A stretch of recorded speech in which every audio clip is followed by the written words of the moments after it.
We are. This is us. I'm Rocky, or Rim. And I'm Jared, or Jim.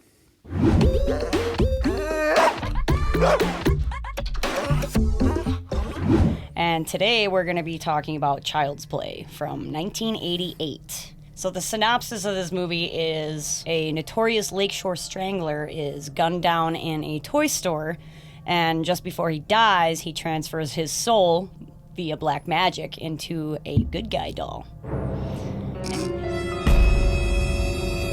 And after that, a young boy's mom buys the doll for him as a present and wreaks havoc on everybody's life.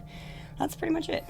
This was my first time seeing this movie. And I've seen it 150,000 times. And we're doing this thing where we watch a movie and we just immediately sit down and record. Nothing in between, just boom, movie, boom, record. Yeah. So this was interesting for me because the only Chucky movie I've ever seen is Seed of Chucky.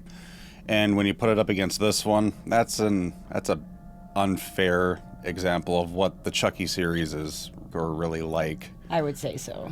Like, I liked Seed of Chucky well enough, like, I had a good time with it, but it wasn't enough to, like, pique my interest to seek out the other ones. And I'm a comedy guy. I wasn't into horror movies and all that stuff growing up, so... Yeah, it's like night and day difference between the two movies. It really is. Yeah.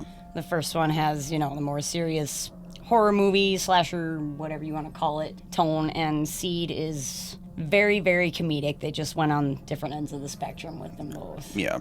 The one thing that I noticed right away was how atmospheric this film was.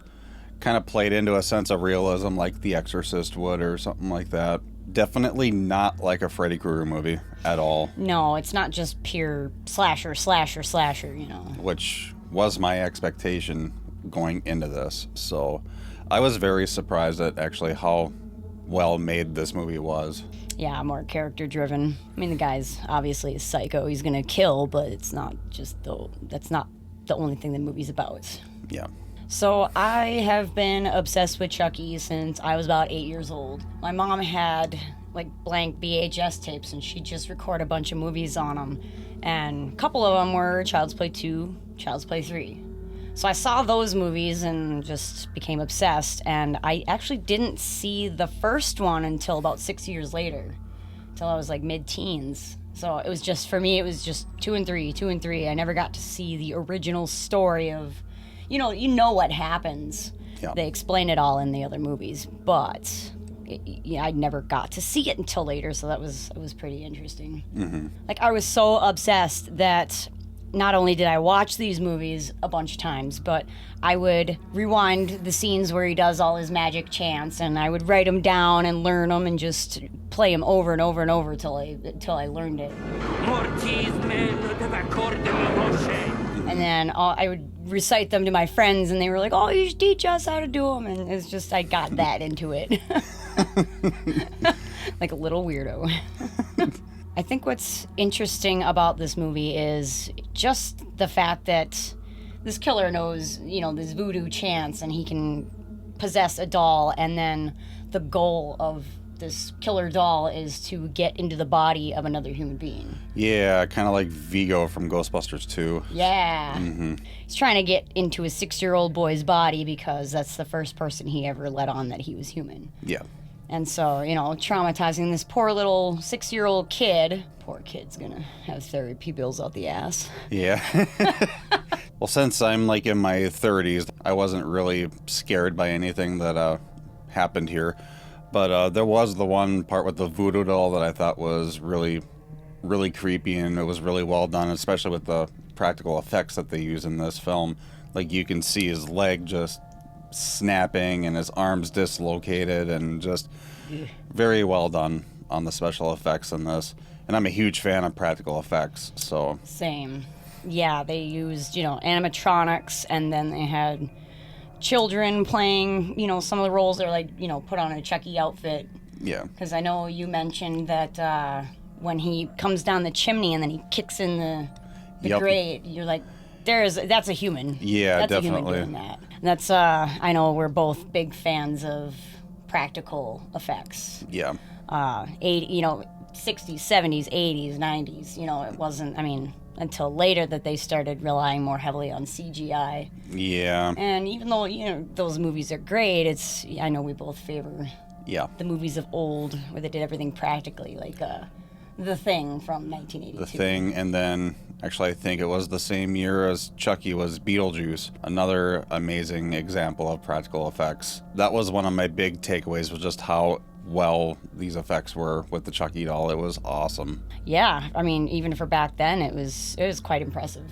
Yeah, well, this movie just exceeded my expectations, not only with the story, but the effects as well. Yeah, I'm a fan now, so thank you for that. Yeah, thanks for watching it. I've been meaning to do that for a while. Mm-hmm. Yeah, I know a lot of people don't think Chucky's that scary. And yeah, he doesn't, he never scared me. I was more just, obsessed because he's so badass. But one of my, creepy scenes, if you can call it that, is when he's got Andy on the floor backing away from him at the end, and he's, charred to a crisp after getting burned. And he's like just slowly walking up on him, just looming over him. Yeah, if anything is creepy, for me, that scene is it. And not only is Chucky badass and, uses a lot of profanity and stuff like that, and he looks creepy, but one thing that really got me obsessed is Brad Dourif.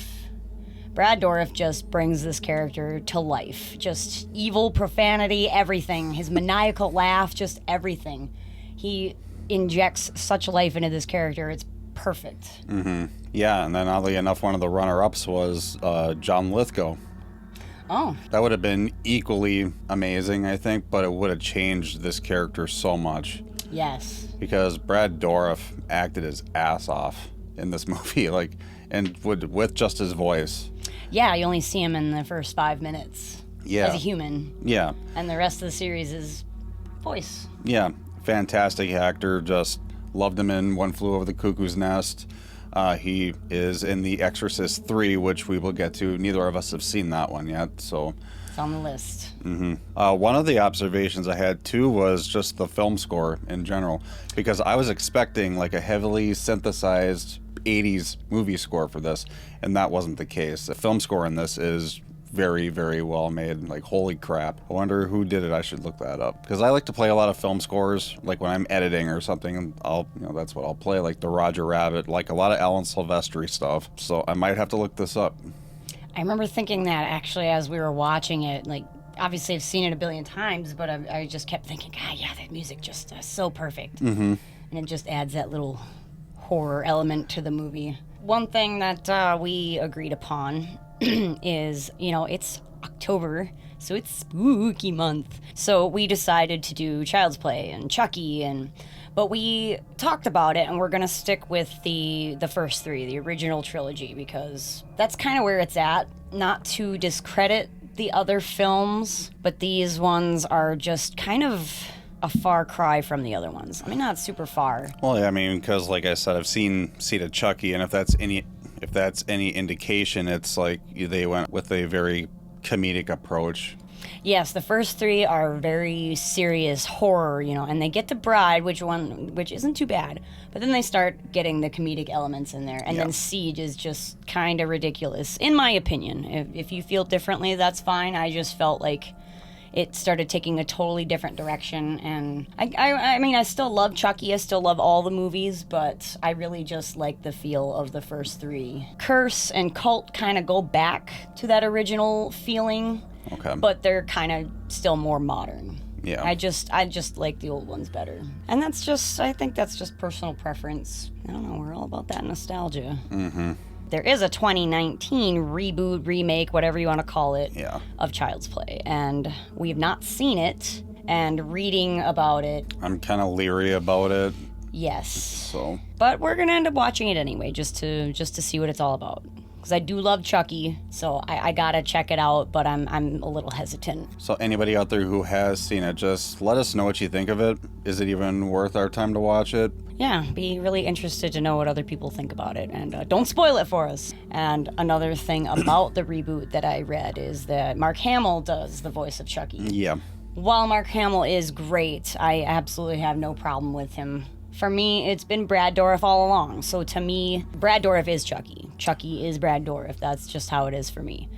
Yeah, you think back to Judge Doom, it's like, can't imagine anybody other than Christopher Lloyd playing that part, and I think it's the same with Brad Dourif as Chucky. Same. We love Mark Hamill, but... Yeah, I'm sure he does a great job. That's definitely no discredit towards him. Yeah, we should close this up very... So. Oh, we gotta like and subscribe and all that happy horse shit. If you liked it, thumbs up. Thumbs down if you didn't. Subscribe, if you will. I guess we're done here. It's All right.